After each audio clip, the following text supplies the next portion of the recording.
Che cosa ho appena letto? Questa donna tradisce il suo fidanzato e gli dice che era solo un test. Veramente? La mia fidanzata infedele ha cercato di dirmi che la sua relazione era solo un test, così le ho detto addio e me ne sono andato. Lasciate che vi racconti dall'inizio. La settimana scorsa ho incontrato la mia fidanzata in un caffè vicino alla nostra sede di matrimonio per discutere alcuni dettagli dell'ultimo minuto. Siamo andati lì separatamente perché lei stava venendo direttamente da una riunione. Verso la fine della nostra conversazione ha menzionato che la sua amica stava lasciando un'auto a noleggio nelle vicinanze e aveva bisogno di un passaggio a casa. Mi ha chiesto se fosse stato ok aiutarla. Ho detto di sì, pensando che non fosse lontano da casa nostra e conoscevo bene la sua amica. Sono arrivato a casa e ho cercato di contattarla per le successive 4 ore senza risposta. Dopo circa 2 ore ho mandato un messaggio a un'amica per chiedere se andava tutto bene. Ero davvero preoccupato. La mia fidanzata finalmente è tornata a casa e si è scusata dicendo che C era voluto più tempo del previsto perché avevano cenato. Le ho detto che andava bene, ma le ho chiesto di farmi sapere la prossima volta. Pochi minuti dopo, la sua amica ha risposto al mio messaggio dicendo che non era riuscita a raggiungere il posto di noleggio e non aveva visto la mia fidanzata quella sera. Ho chiesto alla mia fidanzata perché la sua amica avrebbe detto questo e lei ha risposto che non lo sapeva e che la sua amica doveva essere confusa. Sentendomi sospettoso, ho controllato per la prima volta i suoi registri telefonici. Sì, l'ho fatto e non me ne pento. Ho visto che subito dopo essere uscita aveva chiamato l'amica che mi aveva mandato il messaggio. Ho visto anche una lunga chiamata con un numero che non riconoscevo. Andando verso il caffè, le ho chiesto a quale posto di noleggio fossero andate e altre domande. Le sue risposte erano rapide e sembravano legittime, quindi ho pensato che forse stavo esagerando e ho deciso di dormire su di esso. Stamattina le ho chiesto di mostrarmi il messaggio della sua amica che chiedeva un passaggio, così potevo scusarmi per aver dubitato di lei. Lei si è rifiutata. Le ho quindi chiesto della chiamata che avevo visto nei suoi registri telefonici. Ha detto che era l'amica che aveva preso più tardi. È stato allora che ho capito per certo che stava mentendo. Le ho detto che avevo controllato i suoi registri telefonici e sapevo che non era vero. Ha cambiato storia dicendo che aveva incontrato un collega per discutere un progetto. Ho chiesto chi fosse il collega e perché non potessero discuterne al telefono. Ha detto che doveva mostrargli alcune tecniche di persona e che si chiamava Mike. A questo punto ero spaventato e sospettoso oltre ogni limite. Non ci eravamo mai mentiti prima. Le ho chiesto di vedere i messaggi con Mike, ma non ha voluto. Le ho chiesto se stava avendo una relazione e se non voleva più stare insieme. Ha fatto una pausa e poi ha iniziato a elencare tutto ciò che non andava in me. Lavoravo troppo, non passavo abbastanza tempo con lei e non la ascoltavo. Ero sbalordito, poiché tutto questo era nuovo per me. Ho messo insieme i pezzi e ho capito che qualcosa stava sicuramente accadendo. Ho chiesto di vedere di nuovo i messaggi. Dopo circa mezz'ora di persuasione, finalmente mi ha mostrato i messaggi che erano altamente sessuali e pieni di lamentele su di me. Parlavano anche di come volevano stare insieme e di come erano essenzialmente innamorati. Lei aveva iniziato questo lavoro 3 mesi fa. Lui era il suo collega, un uomo molto più vecchio, divorziato con molti figli. La stavo sostenendo finanziariamente negli ultimi mesi mentre cercava di rimettersi in piedi, lavorando di più così non avrebbe dovuto trovare un lavoro part-time. Possedevamo una casa insieme e avevamo 2 cani. Ero sconvolto. Non me l'aspettavo e dovevamo sposarci tra 3 mesi. Qualsiasi consiglio sarebbe utile. Update 1. Finalmente mi sono seduto con lei di nuovo per discutere di tutto. Ha cercato di incolparmi per il suo tradimento, dicendo che era a causa della mia mancanza di comunicazione e ascolto.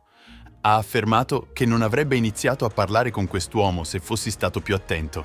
Le ho spiegato che stavo facendo straordinari per sostenere finanziariamente lei e la nostra famiglia mentre lei aveva difficoltà, così non avrebbe dovuto trovare un lavoro part-time. Ha detto che avrebbe preferito trovare un lavoro part-time, il che non aveva senso per me. Pensava che poiché la relazione era di breve durata, solo una settimana, e si erano baciati solo una volta, avremmo potuto superare questa situazione. Quando ho menzionato i messaggi in cui parlava male di me e conversava in modo sessuale con lui, ha deviato il discorso e non sono arrivato da nessuna parte. Le ho detto che non ero io la ragione di tutto questo, che lei era andata troppo oltre e avrebbe dovuto comunicare con me invece. Non potrò mai più fidarmi di lei e tutto questo è colpa delle sue azioni. Se lei vuole giustificare tutto ciò come colpa mia, è una sua scelta. Ci siamo calmati e abbiamo deciso di capire cosa fare con la nostra casa e i 2 cani. Abbiamo deciso che o io sarei rimasto e l'avrei comprata, oppure l'avremmo venduta e trovato nuove abitazioni. Uno di noi avrebbe preso un cane e lei l'altro. È lì che ci siamo fermati stanotte. Sono curioso di sapere cosa fareste voi con la casa. Finanziariamente posso permettermela da solo, ma è quasi 3.300 piedi quadrati e su 4 acri di terra che abbiamo comprato per il suo cavallo. Lei porterà il cavallo in una stalla. Update 2, giorno 3. Sono riuscito a avere una conversazione di 3 ore con lei stasera. Abbiamo parlato della nostra relazione e di cosa ha portato alla relazione extraconiugale. Ha iniziato elencando ciò che avevo sbagliato. Mancanza di comunicazione, troppo lavoro e troppo tempo al telefono. Non sono in disaccordo su questi punti. Il mio obiettivo era sostenere la famiglia. Gestisco un'attività di e-commerce a parte e sono sempre al lavoro. Avrei potuto mettere da parte il telefono e rispondere alle persone il giorno dopo. La mancanza di comunicazione era su entrambi i fronti. Non sapevo che fosse infelice perché non me lo ha mai detto. Ha detto che pensava che mi sarei arrabbiato se me lo avesse detto, ma non mi ha mai permesso di lavorarci su. Non sono perfetto e a volte dico cose che lei interpreta come scortesi. Ad esempio, una settimana fa ho cercato di aiutarla con un piano di budget per i suoi problemi finanziari. Lavoro nel settore finanziario e lo faccio sempre per i clienti. Ha menzionato che mi doveva forse $200 e avrebbe restituito il denaro con il prossimo stipendio. Ho detto che era un po' di più e ho suggerito di controllare i trasferimenti che avevo fatto sul nostro conto comune. Alla fine si trattava di oltre $3.000. Il mio scopo non era farla sentire male, ma mostrare quanto avevo contribuito. Ha preso questo come un tentativo di umiliarla. Stavo solo cercando di aiutare, ma il mio tempismo era sbagliato. Mi ha detto che ero troppo concentrato sui soldi, ma stavo solo cercando di assicurarmi che fossimo a posto. Dovevamo ancora pagare molto per il matrimonio e la mia mentalità di budget era al massimo. Continuava a giustificare le sue azioni incolpando i miei difetti, il che mi infastidiva. Ha detto che era sorpresa che avrei buttato via 7 anni di relazione così. Le ho ricordato che era stata lei a buttarla via con le sue azioni. Ha anche detto che avevo detto a troppe persone troppo in fretta e avremmo potuto risolverlo tra noi. Ha affermato che non avrebbe parlato con qualcun altro se fossi stato un ascoltatore e comunicatore migliore. Ho finalmente determinato l'entità della relazione. Hanno iniziato a parlare 2 settimane prima tramite messaggi. Non so se si siano incontrati al di fuori del lavoro, ma lui le aveva chiesto di incontrarsi in un parco per giocare a basket e parlare. Hanno finito per baciarsi.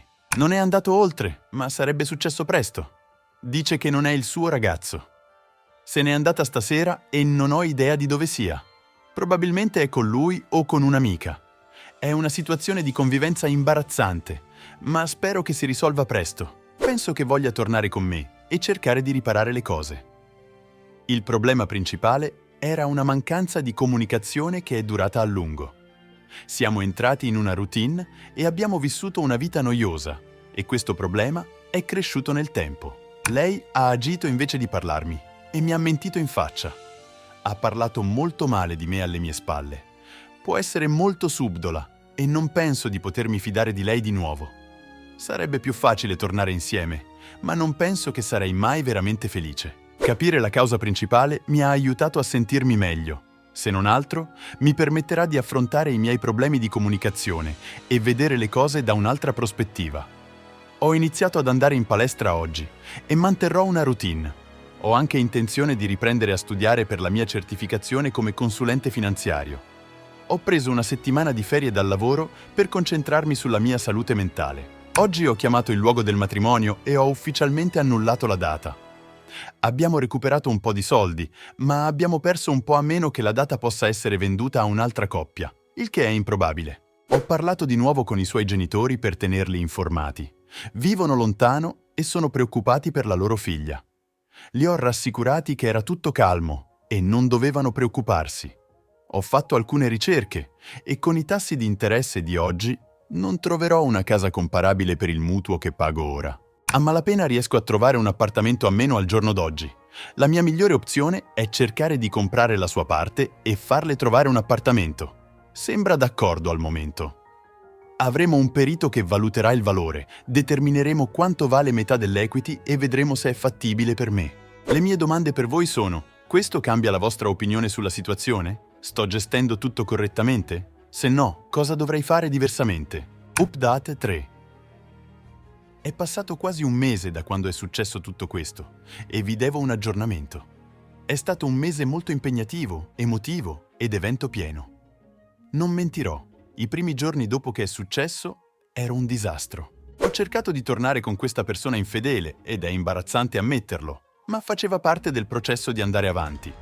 Mentre ero in questo stato vulnerabile, ho provato di tutto per migliorare le cose, ma nulla ha funzionato.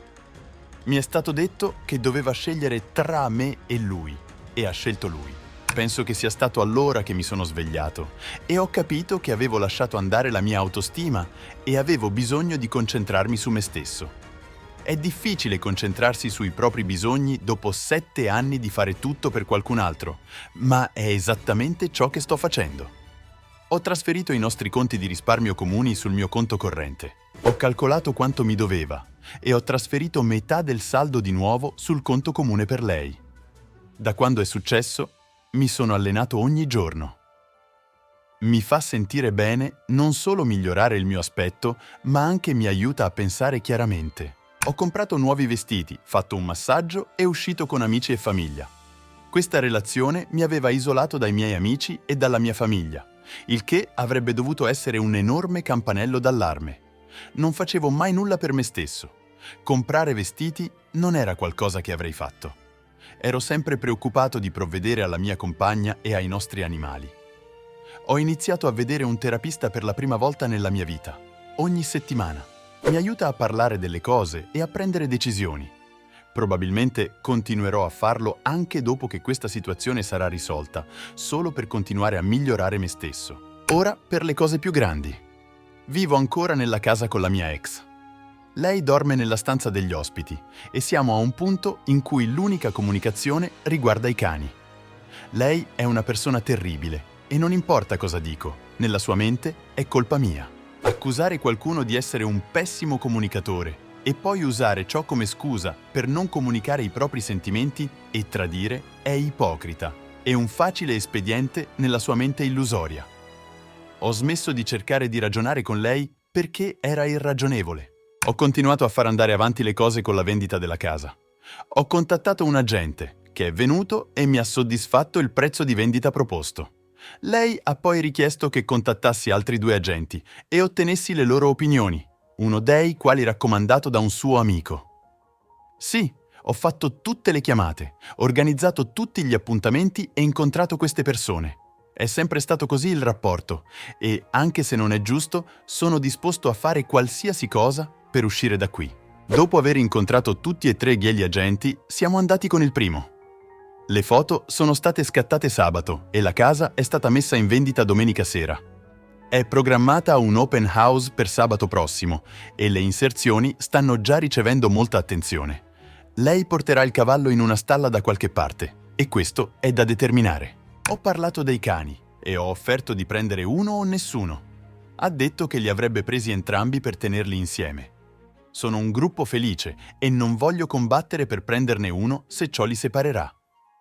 Questo mi permette anche egoisticamente di cercare un nuovo inizio. Inaspettatamente ho incontrato qualcuno circa una settimana fa con cui ho passato molto tempo. Non ho false aspettative qui, ma mi piace uscire con lei.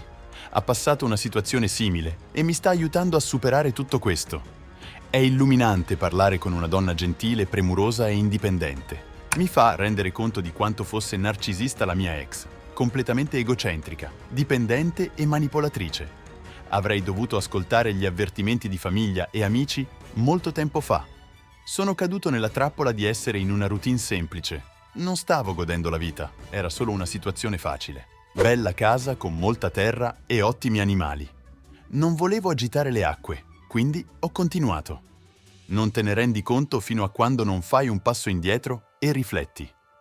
Alcuni potrebbero dire che è stato tempo sprecato, ma io uso questo come esperienza di apprendimento. Non ignorerò i segnali di pericolo in futuro. Non cadrò nella trappola della semplicità. Continuerò a mantenere relazioni con amici e famiglia. Voglio solo concludere ringraziando tutti coloro che hanno commentato il mio post originale. Ho postato su qui perché non avevo idea di cosa fare. Grazie per aver guardato fino alla fine. Che cosa fareste voi se foste stati al mio posto? Lasciate un commento qui sotto e fatemi sapere. Non dimenticate di mettere like se vi è piaciuto il video e iscrivetevi al canale per non perdere i prossimi aggiornamenti. A presto!